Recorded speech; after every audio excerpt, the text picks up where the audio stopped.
Hello friends, welcome to RM English classes on your own YouTube channel।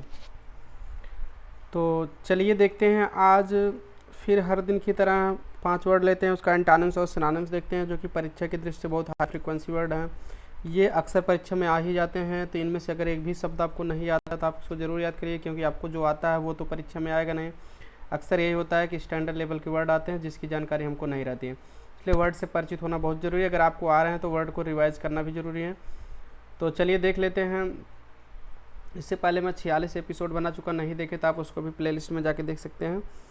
और ये बहुत ही महत्वपूर्ण सीरीज चल रही है। यन तक पहुँचे हैं, यन और ओ तक आज हो जाएगा, उसके बाद पी से बताएंगे, फिर जेड तक पहुँचेंगे।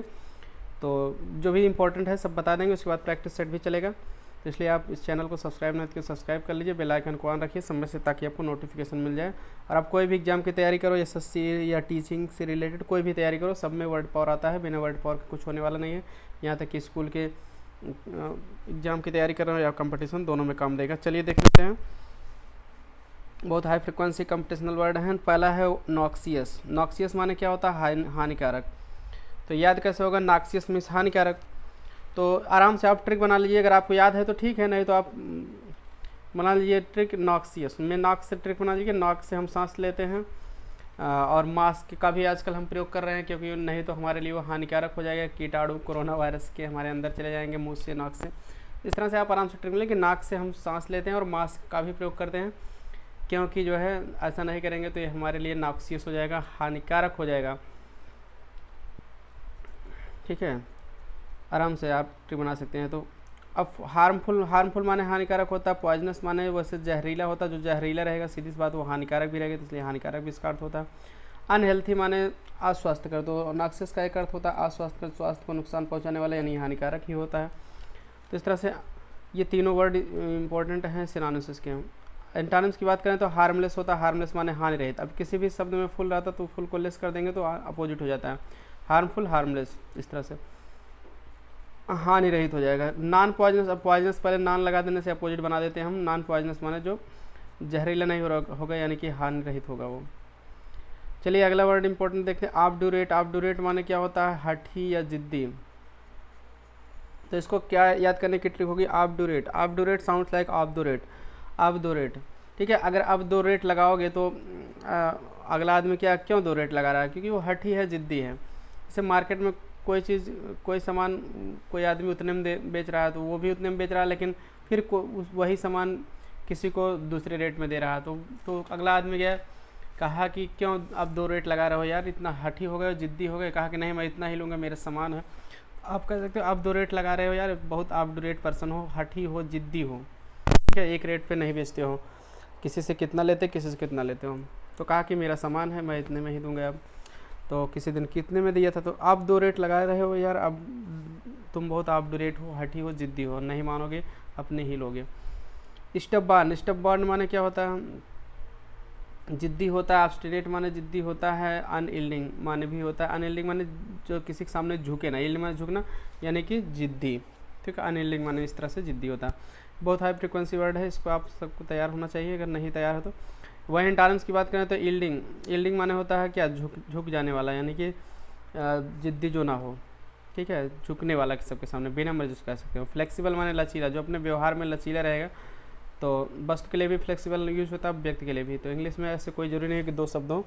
आदमी लचीला है मतलब वो व्यवहार में जो है नरमी दिखा रहा है, विनम्र है, जिद्दी नहीं है। तो यील्डिंग और फ्लेक्सिबल का मतलब विनम्र या लचीला व्यवहार करने वाला, मतलब जिद्दी ना होना। ऑब्विएट माने क्या होता है? जरूरी ना समझना या रोकना। तो ऑब्विएट, ये इसका बहुत इंपॉर्टेंट वर्ड है। ऑब्विएट माने भी जरूरी ना समझना या रोकना होता। तो याद कैसे होगा? तो ऑब्विएट, अब ये कह दी कि अब ऐट से आप ट्रिक बनाइए कि अब मैं फैट होने के नाते ज़्यादा ऐड करना ऑब्विएट करता हूँ। ठीक है, अब मैं फैट होने के नाते, यानी मोटा हो जाने के नाते ज़्यादा ऐड करना ऑब्विएट करता हूँ, मतलब ज़रूरी नहीं समझता हूँ, रोकता हूँ। जैसे मोटापा थोड़ा बढ़ रहा है, तो निकल रही है, तो अब क्या होता है कि अब ज़्यादा ना खाएं, तो सोचते हैं कि थोड़ा कम करूँ। अपने मोटापे को कम करने के लिए ऑब्विएट, ज़्यादा ऐड करना जो है ऑब्विएट करता हूँ। ज़रूरी नहीं समझता हूँ, रोकता हूँ। तो इस तरह से प्रिवेंट माने रोकना, काउंटर एक्ट माने वैसे तो प्रतिक्रिया करना भी होता है, रोकना भी होता है। प्रतिक्रिया करना या रोकना। अवॉइड माने बचना, किसी चीज़ से अगर आप बच रहे हो तो यानी कि उसको ज़रूरी नहीं समझ रहे हो, किसी काम को करने से बच रहे हो। तो वहीं अगर बात करें इसके एंटोनिम्स की, तो एंटोनिम्स हो जाएगा नीड। नीड माने ज़रूरत होना या ज़रूरत समझना। नेसेसिटेट माने भी ज़रूरत समझना, क्योंकि ये वर्ब है तो इस तरह से इसके वर्ब हिंदी शब्द के अंत में ना शब्द आता है, फर्स्ट फॉर्म के हिंदी के अंत में। इस तरह से ये दोनों सिनोनिम्स हो गए। अब अगला वर्ड है ऑफल। ऑफल माने कूड़ा या कूड़ा करकट या बचा हुआ हिस्सा, इसको ऑफल कहते हैं। अब देखिए, अब इसकी ट्रिक क्या करेगी। ऑफल बहुत स्टैंडर्ड वर्ड है, जंक, ये सब वेस्ट, ये सब तो जान रहे हैं, लेकिन ऑफल वर्ड स्टैंडर्ड लेवल का वर्ड है। परीक्षा में ऑफल आएगा ना कि जंक आएगा।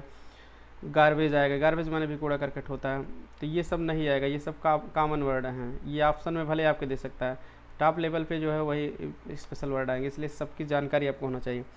तो ऑफल माने क्या होगा, कूड़ा करकट या बचा हुआ हिस्सा। अब इसमें आप ट्रिक बनाइए ऑफल, फल से ट्रिक बना लीजिए। अब जो है फल के आफल को कूड़ादान में डाल दीजिए। अब फल के आफल को कूड़ादान में डाल दीजिए। जैसे फल खाए आप, छिलका उसका उतार लिए फल का, तो उसको आफल कह देंगे। फल खाने के बाद जो आप फेंकते हो उसके छिलके को, तो उसको आफल कह दो। ठीक है, केला खाए छिलके फेंक दिए, या फिर कोई भी फल खाए, अनार खाए तो छिलका उतारे, तो कह रहे हैं कि अब फल के आफल को आप कूड़ादान में फेंक दीजिए।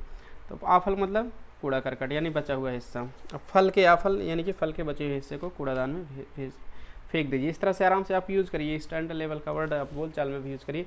अगर आप चाहते हैं कि ये शब्द लॉन्ग टाइम याद रहे तो आप इसका बोलचाल के लैंग्वेज में प्रयोग कर दीजिए।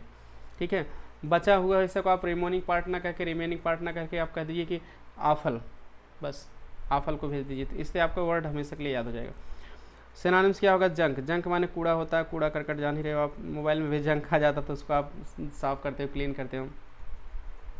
डेब्रिस माने कचरा होता है, कचरा या कूड़ा करकट एक ही चीज़ है। रेफ्यूज, रेफ्यूज माने देखिए मना करना होता है, वर्ब रहेगा तो मना करना, लेकिन यही रिफ्यूज अगर नाउन की जगह रहेगा तो ये देखिए आफल नाउन है, तो नाउन के का सिनोनिम्स नाउन ही होता है। कोई भी एंटोनिम्स एडजेक्टिव के एंटोनिम्स या सिनोनिम्स एडजेक्टिव होगा, यही तो खासियत है। एडजेक्टिव, एडवर्ब, नाउन, वर्ब, ये चारों परीक्षा में आते हैं, तो इनका synonyms same parts of speech होना चाहिए, तभी आपका एग्जैक्ट माना जाएगा। क्लोज टेस्ट में या सस्ते में तो ऐसे ही क्वेश्चन आते हैं, तो आपको एकदम एग्जैक्ट आपको लिखना पड़ता है पार्ट्स ऑफ स्पीच की, इसलिए समझ होनी चाहिए। इसलिए हम शब्द के आगे लिख देते हैं या नाउन, एडजेक्टिव, इस तरह से लिख देते हैं, तो आपकी समझ के लिए तो अच्छी बात है। आप इस तरह से तैयार करेंगे तो एक भी नंबर कटेगा नहीं। तो वेस्ट माने तो रिफ्यूज हम बता के रहे थे, वर्ब रहेगा तो रिफ्यूज माने मना करना, अगर नाउन रहेगा तो रिफ्यूज माने कूड़ा होगा कर, ठीक है, और जंक होगा।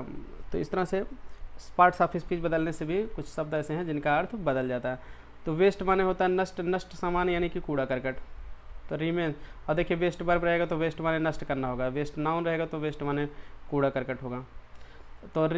तो शब्द का यूज जब वाक्य में होगा तो पता चल जाएगा नाउन जगह है कि वर्ब जगह। अब रिमेंस, रिमेंस माने क्या होगा, अवशेष, अवशेष यानी बचा हुआ हिस्सा, जिसको कहते हैं कूड़ा करकट। ट्रैश माने भी कूड़ा करकट। तो इस तरह से junk, debris, refuse, waste, remains, trash सभी का एक ही मतलब है, कूड़ा करकट। गार्बेज माने भी कूड़ा करकट होता है। और इसके लिए आपको एक वर्ड और ध्यान देना है कि कैरियान एक वर्ड है। कैरियान माने वैसे तो होता है सड़ा हुआ मांस, क्या होता है, सड़ा हुआ मांस। तो सड़ा हुआ मांस इसका वैसे एग्जैक्ट इसका सिनोनिम्स नहीं है, लेकिन इसके कैटेगरी में आता है। अगर ऑप्शन में ये सारे वर्ड नहीं है तो आप कैरी ऑन को भी टिक करें, क्योंकि ये भी एग्जाम में आ चुका है, तो इसलिए आप जानते रहिए। कैरी ऑन माने सड़ा हुआ मांस रहेगा, तो जो मांस सड़ जाएगा तो कूड़ा करकट में ही उसको फेंक दिया जाएगा, तो आदमी खाएगा नहीं उसको। इस तरह से एंटोनिम्स की बात करें, पोजीशन, पोजीशन माने अधिकार होता है, और पोजीशन माने संपत्ति होता है, तो यहाँ संपत्ति के हिसाब से लिया जाएगा। संपत्ति जो चीज़ संपत्ति रहेगी, अगर आदमी के धन रहेगा तो वो कूड़ा करकट में तो फेंकेगी नहीं, तो वो इसका एंटोनिम्स के रूप में हुआ है। तो प्रॉपर्टी माने भी संपत्ति होता है, एसेट्स माने संपत्ति होता है, तो इन सभी का मतलब संपत्ति भी होता है, और ये कूड़ा करकट के अपोजिट के रूप में भी लिया जाता है, क्योंकि ये जो संपत्ति रहेगी तो वो कहते हैं ये कूड़ा करकट थोड़े ना है, तो इसकी बहुत कीमत है, ये हमारे लिए प्रॉपर्टी है, संपत्ति है, पोजीशन है। तो इस तरह से अगर एंटोनिम्स से पूछा जाएगा तो ये सारे वर्ड इसके एंटोनिम्स में आ जाते हैं, तो ये परीक्षा में आ चुके हैं इसलिए लिख दिए हैं। तो प्रॉपर्टी, पोजीशन, एसेट्स ये इसके एंटोनिम्स में आते हैं। तो अगला वर्ड लिखते हैं, लास्ट वर्ड आज का है ऑस्टेंटेशन। ऑस्टेंटेशन माने दिखावा या आडंबर, दिखावा या आडंबर ऑस्टेंटेशन होते हैं। तो याद कैसे होगा, ऑस्टेंटेशन तो दिखावा जो करे, कि आडंबर करे कि हमारे पास, जिसके पास पैसा बहुत ज़्यादा है तो शो ऑफ करेगा, और जो बहुत माइटी पर्सन होगा, शक्तिशाली पर्सन होगा, रिच होगा, वो भी दिखावा करेगा। तो इस तरह से बड़ी बड़ी बातें करेगा। तो ऑस्टेंटेशन, अब इसमें ट्रिक क्या बनेगी, ऑस्टेंटेशन, ऐसे टेंट टेंट टेंट लगा के वो क्या किए, ऑस्टेंटेशन कर रहा है। जैसे किसी के यहाँ प्रोग्राम हो तो टेंट लगवा दिए, 10 टू टेंट लगवा दिए। उसके बाद क्यों, क्योंकि वो ऑस्टेंटेशन कर रहा है, ठीक है, दिखावा कर रहा है, ऑस्टेंटेशन, ऐसे टेंट लगाकर ऑस्टेंटेशन कर रहा था आदमी, दिखावा कर रहा था, आडंबर कर रहा था। तो इसका सिनोनिम्स क्या हो जाएगा, पाम माने दिखावा करना, डिस्प्ले माने दिखावा या प्रदर्शन करना। वहीं मॉडेस्टी इसका एंटोनिम्स हो जाएगा। मॉडेस्टी मतलब विनम्रता होगी, जो आदमी विनम्रता से रहेगा, दिखावा नहीं करेगा, वो विनम्र व्यवहार करेगा। इस तरह से ये एंटोनिम्स में आता है। बहुत हाई फ्रिक्वेंसी वर्ड थे, आप इसको तैयार कर सकते हैं इस तरह से। आई होप वीडियो पसंद आया तो पसंद आया होगा, पसंद आया तो लाइक कर दिए, दोस्तों के साथ शेयर कर दिए, चैनल सब्सक्राइब जरूर करिए, ताकि इस लॉकडाउन में कम से कम आपको डेली 25+ वर्ड आपको हम तैयार करवाते हैं।